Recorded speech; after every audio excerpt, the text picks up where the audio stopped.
Hi everyone, and welcome to the Customer Service Manager Certificate video series. Today we'll be going over a basic fundamental of any business, customer loyalty. First, let's start with the definition. Customer loyalty is the overall preference or devotion that a customer has to a brand or company. This devotion brings them back to a brand or a company time and again, often with a repurchase in mind, and they can often become a brand ambassador who would spread word of mouth and rarely and often not by choice may purchase competing brands. A loyal customer then is someone who buys from you and only you, shares your brand with others, and will have trouble switching to a competitor. There are many varying degrees of customer loyalty, and in the Gitomer book that you have to read, there's actually a ladder that describes the customer loyalty. Loyalty is at the very top, satisfied is from there, and then all the way down to really angry customer. So there are various degrees of loyalty, and everyday consumers are rarely loyal to extremes. There are always a few extreme cases, people who get tattoos of brands they love, things like that. But normally customers are fine with buying products based on things other than the brand, like price, packaging, needs, and availability. For example, in a grocery store, customers are very bombarded with choices that loyalty very rarely happens there. So a customer will buy things that fit their needs at the time, and many customers are price sensitive, so they hop from brand to brand, usually depending on the prices listed at the time. Customers are less and less likely to become brand loyal today, and this may be attributed to the fact that there are simply too many brands and products to choose from, but it can also be attributed to the lack of excellent service companies give to their customers. Without a reason to come back, customers won't. If they can find the same product elsewhere that offers slightly better service, they will. If you can't compete on things like price, PR, advertising, etc., things that are really out of your control, offer amazing service. It can do wonders for your loyalty. A few things to know about loyalty. First, it cannot be purchased. It can, however, be encouraged and focused upon. Gitomer writes in his text that loyalty is something that happens when a company begins to focus on it and actually works on making it happen. Until then, loyalty maybe happens by accident when a customer falls in love with your company or brand. Conversely, the scenario of a brand being a lesser of two evils, for example, you have two options of a computer operating service, Apple or PC. You may be loyal to Apple because you love their products, the aura that surrounds their products, the way they make you feel, the way they look, etc. But if you hate PCs and chose Apple simply because they were the only other option, that's not true loyalty. Loyalty does not happen overnight. Like many things in business, most in fact, things take time and credibility needs to be built.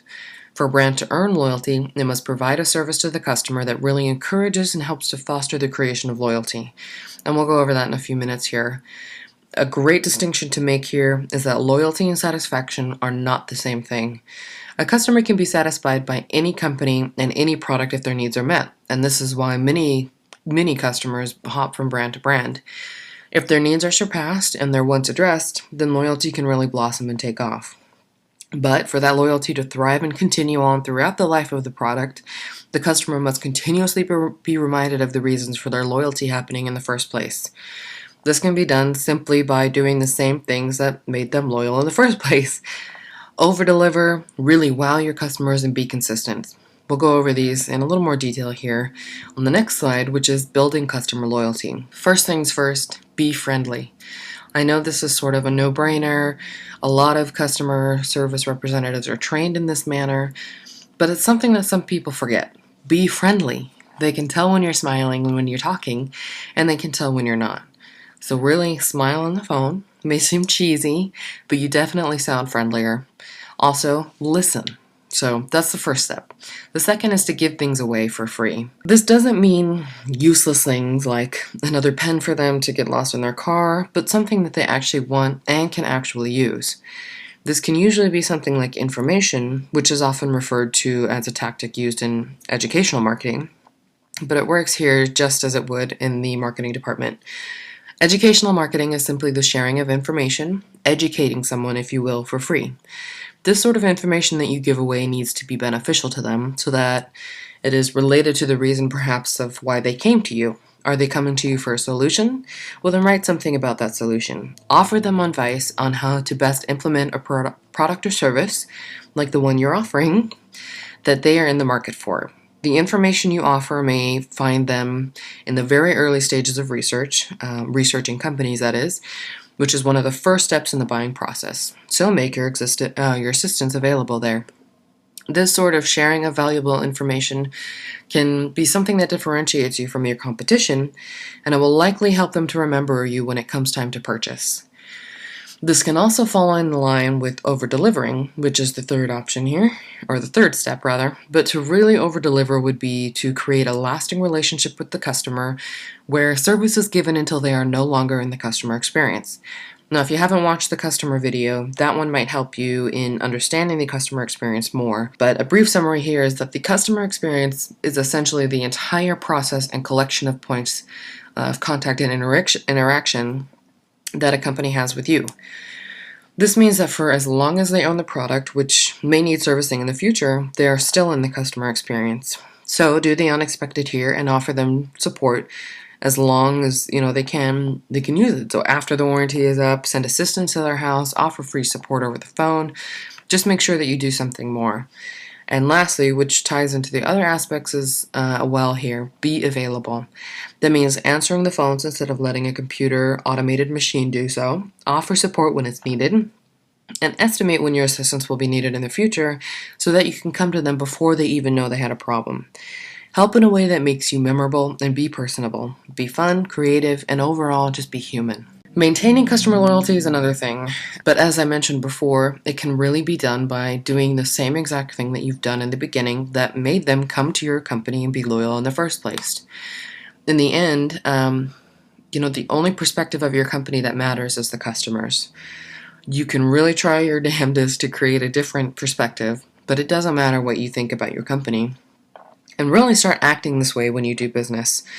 You should see some differences. Avoid thinking in so much selfish terms, which is hard to do, especially as an employee when this is a job, things like that. Stop thinking about I have to do this, I have to meet this deadline, I can't do that because of our policies, or it will cost too much to do this. Instead, look at things this way. Without overly satisfied customers, your business would rely on the short-lived techniques you use to get people in the door and buy something right then, like a price drop. Look at selling and customer service differently so that everyone you're talking with and offering service to is the reason you are in business. So treat them like they are. You want your customers to be loyal, and if you can think of a brand that you're loyal to, think of why. Then apply that to your own business model to ensure that employees are doing the same. And some of this is sort of common sense, but loyalty is really the livelihood of your company. You can easily lure someone in with deals and price drops, but like we mentioned before, that rarely makes them return. A customer can be satisfied with the price drop and your product, but if they can also be satisfied by another product that later drops their price, then no one really wins. These one-time shoppers cost you money. When you do a price drop or when you offer a buy one, get one free sort of deal, that doesn't constitute loyalty and it doesn't encourage loyalty, so really you're wasting money on a customer who won't return. The ones who purchase again and again are the ones you need to focus on because they make you successful. They're your street ambassadors, your online advertisers, and your biggest fans who share about you with their word of mouth. Take care of them and they will take care of you. Loyalty is something that occurs over time, like the bonding that takes place over a length of time spent in a relationship. As we've gone over here today, loyalty is the reason some companies continue to do well and others fall short. If you've read Gitomer's book already, you may see some examples of why companies fall short, and you may know of some in your own daily lives that have gone down because of their terrible service. Terrible service isn't anything new. Customers are looking for the best experience, and until they come across it, they will continue to brand hop. And they will continue to look for that best experience until they find the reason to stop hopping from brand to brand. Think of some times where you started growing a fondness, a loyalty for a brand. Do you still prefer them over other brands? How come? Knowing these things will help you to determine what it is that you need to do to create the same effect with your customers. So that about sums up our somewhat long introduction to customer loyalty. I hope you've enjoyed it. I look forward to any questions or feedback that you have, and as always, you can post them to the forum, or you can email them to me here at team@businesstraining.com.